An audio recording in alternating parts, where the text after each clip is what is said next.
Hi, welcome to Fit Kids Conversations. I'm here with Dr. Mike Freehill, Associate Professor of Orthopedic Surgery at Stanford University's School of Medicine. Works extensively in baseball, Major League Baseball, and all levels in his research and practice. And Dr. Freehill, thanks for joining us today. Yep, thanks for having me. Can you talk a little bit about the different roles that you fill? And I know there's some association with the A's, with Stanford baseball, with research into youth sports and arm health in baseball. Can you run us through the number of things you do? Yeah, sure. It's, I'll just kind of lay this out because there's a lot of moving pieces, but I guess my first and foremost job is I'm an orthopedic surgeon, and I'm in the department at Stanford University. So that's my job. And in that capacity, I see patients in clinic 2 days per week. And I do mostly, like, probably 97% shoulder. And that's of all age groups. And that seems very hyper focused, but you'd be surprised at how many shoulder injuries there are across sports, and then arthritis as patients get older, etc. And then I operate 2 days a week, have surgery 2 days a week. And then the last piece is, us as a department at Stanford, we have some of my partners are the team docs for the 49ers. One of them's the team doc for the Earthquakes. And then, as you mentioned, I'm one of the two orthopedic surgeons for the Oakland A's. So that's kind of the bouncing around I do. What fascinates me so much about your career arc is going from playing professional baseball to and having the shoulder injury, and becoming a doctor, which is a pretty unusual. I can't think. I mean, I'm a big baseball fan. Cannot think of anybody with a similar career arc. I'm curious if you can talk about that a little bit, and especially what the injury that you recovered from, how that informed your thought process about doctoring. Going through that injury was very interesting because the volume that you throw in pro baseball is really, really heavy. It's a different type of volume. Even though you might have thrown a lot in college or whatever, I mean, once you get to that level, it's different. And so I threw a lot. I led, like, our minor league organization, led the whole minor leagues in appearances, meaning the number of games pitched in a couple of years in a row. And things have changed a bit now in the pro baseball ranks, where they don't, then if you were a prospect, they just send you to winter ball wherever. I went to Mexico, I went to Arizona, I went to Hawaii. They wanted you to just keep getting more and more experience, because that could, in theory, just push you to the big leagues faster. But as we see with the younger kids, that takes the throwing arm, or the workload is an issue.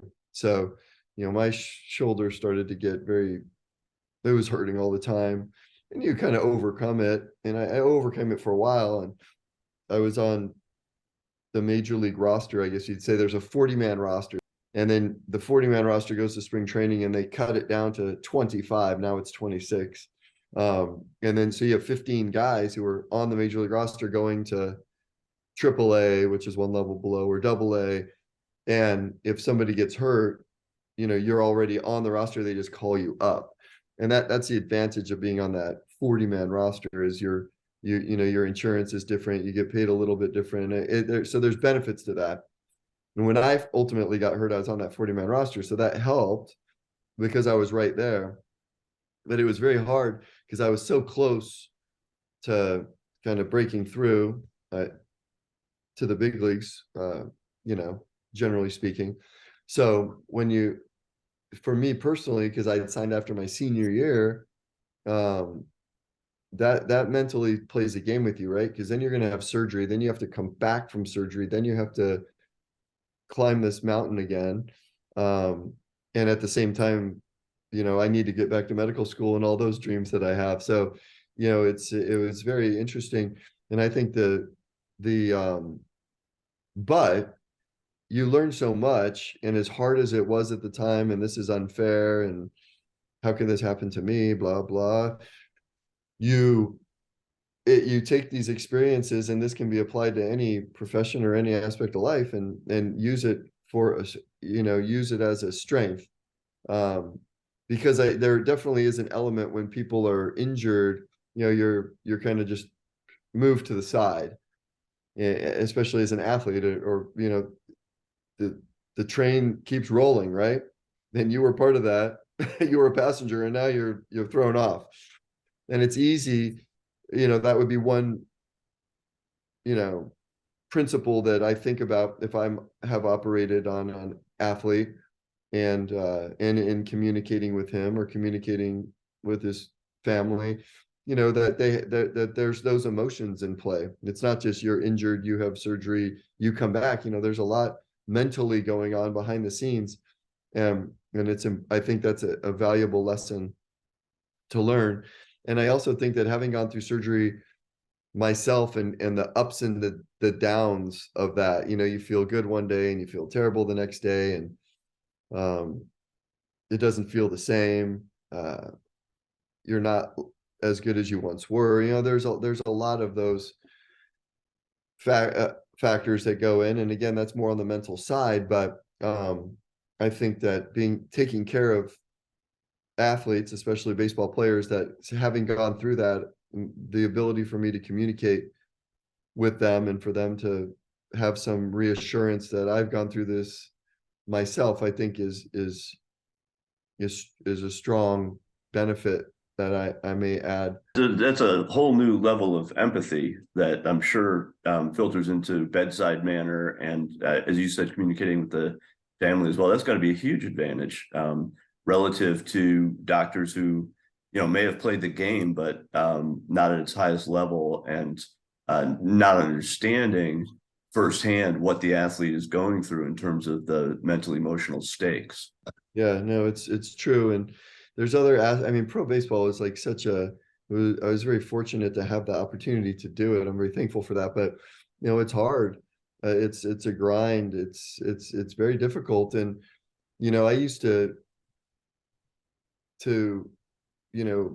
like a lot of us are, we get very involved in your stats, because that's what's going to sell your statistics. That's your premium of what your value is, almost. And I would overthink things. If a guy got on base, I'd start thinking, oh my gosh, if this guy scores, my ERA is going to go. Maybe on the mound calculating these things. It sounds terrible, and it is, because the people who really make it, they're I don't know if it's the circuitry of their mind or what, but those things aren't happening. They control what they can control. But having gone through that, I think that, if you make a good pitch and you get a ground ball and it happens to roll through and it's a hit, hey, and you need to look at that as you won the battle. You got a ground ball. It's unfortunate it went through, but those are things you can't control. And I probably let that affect me too much in that previous pro baseball life, but it plays out well, because in surgery, there are things that come up that are not anticipated, that you have no control over. And my ability to handle these things, and the way I deal with that now is different. It's good, I think. And I think a lot of that is from from rules that and lessons that I learned in pro baseball, as crazy as that sounds.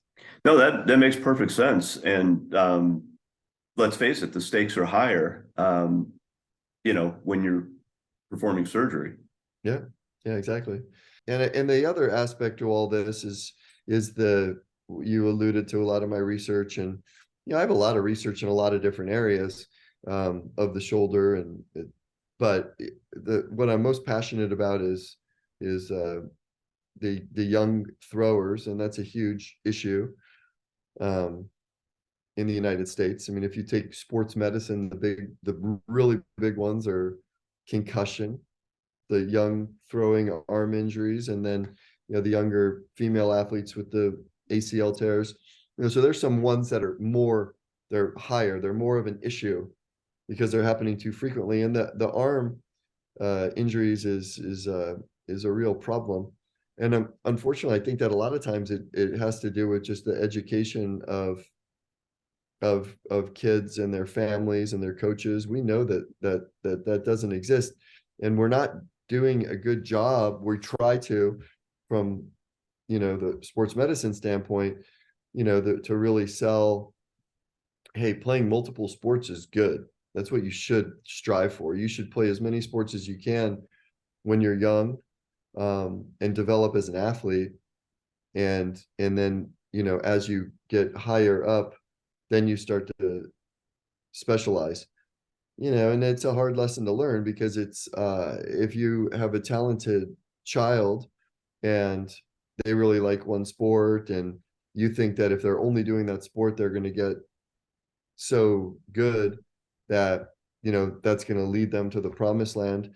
But again, it's a little, number one, I think that being a well-rounded athlete is going to translate to being that elite person as you really start to cone in on that, later in high school and in college.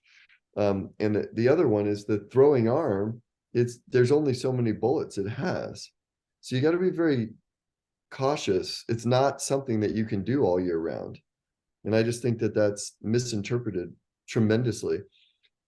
And it's like throwing gasoline on a fire, right? Because if you're a kid that develops or is musculoskeletally more mature than his peers, he's probably going to be able to, he or she might be able to throw a ball harder. Well, what happens if you can do that? Then they're going to want you to pitch more.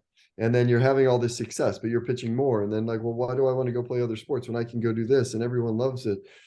And, talking to parents about the fact that, hey, the best advice I can give you is he or she should not throw a baseball for 3 months consecutive.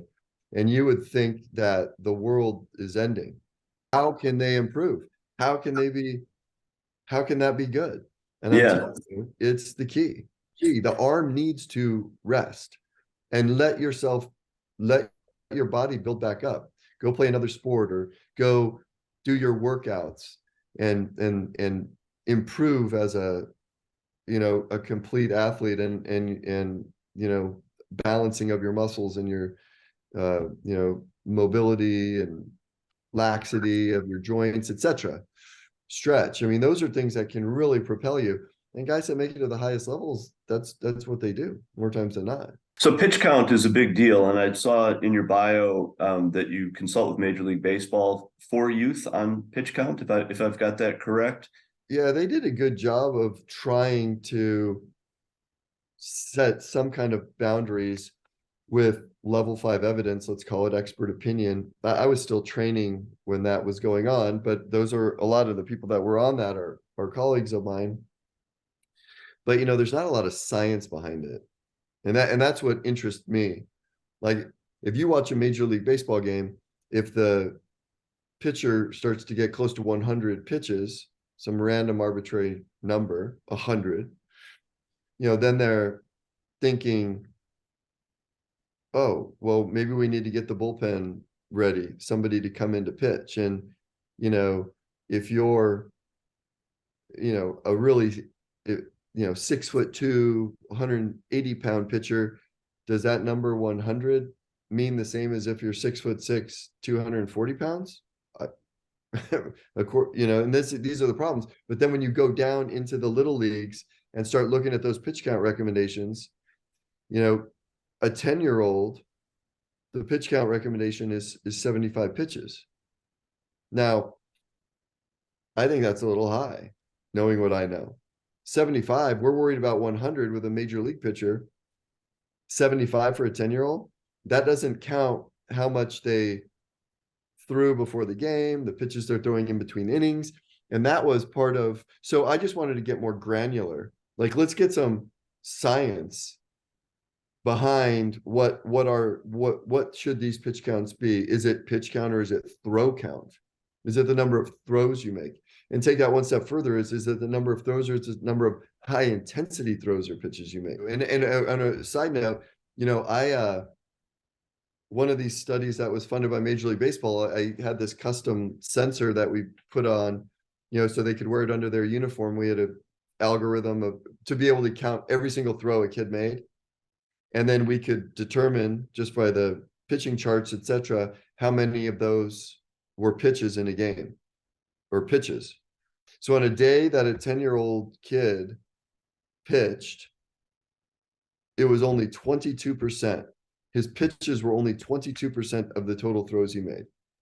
So a 10-year-old kid, 75 pitches is what he's allowed to throw. If he throws all 75, and that's less than a quarter of the total throws, now you're looking at out 400 total throws. There's a question about mechanics as well. And, not every kid's 75 pitches are the same. If he, Right. a coach that doesn't know how to get him to push off correctly, right? So much of the pitching comes from the legs Yeah. way in terms of generating torque and velocity and everything. Mhm. So, what are considerations when we talk at Fit Kids? We're sport agnostic, and the training can apply to any sport with the depth and width of our curriculum and exercises that we've got in videos and everything. What are some of the basic fundamental areas that kids should be focusing on, and their coaches and their parents helping them to correctly use their whole body for pitching? Does that mean that they should be working more on their legs? Does it mean that stretching might be more important than weightlifting? Should weightlifting be involved at all? All of that, if you can run through that in a couple of minutes. Well, I mean, there's obviously different ages, etc. I think that the main thing with kids and, a desire to play baseball, and I think that that's one area that we can have impact in inner cities and everywhere else, to give young kids the ability to play baseball, because it is a great sport with so many aspects to it. When you think about the hitting and the sprinting and there's a lot of pieces to this, and I think it's a great sport. So we need to work on that. With regards to throwing, I don't think you need to worry about mechanics really early. I think the main thing is just getting out there and throwing, because a lot of us are going to have native anatomy and arm slot. And I might throw a ball and it's here, and you might throw a ball and it's here. It's not to say that one's right and one's wrong. We just have to have an idea of what each person does. So I think the first thing is just let them throw and let them get used to throwing. And then as you become more serious, or as you start to become more interested or have more success, that's when you have more emphasis on mechanics, etc. But yeah, everything you said is exactly right. When you take a more competitive, let's say a travel ball type individual, and they're 13 years old, and they're playing their high school season and a fall baseball and travel baseball in the summer, those are individuals that are probably pretty good. They've independently assorted to some degree, and that's when you have to start dialing in on the things that you hit upon that are very important. That it's not just your arm, it's your legs, your core, stretching. I have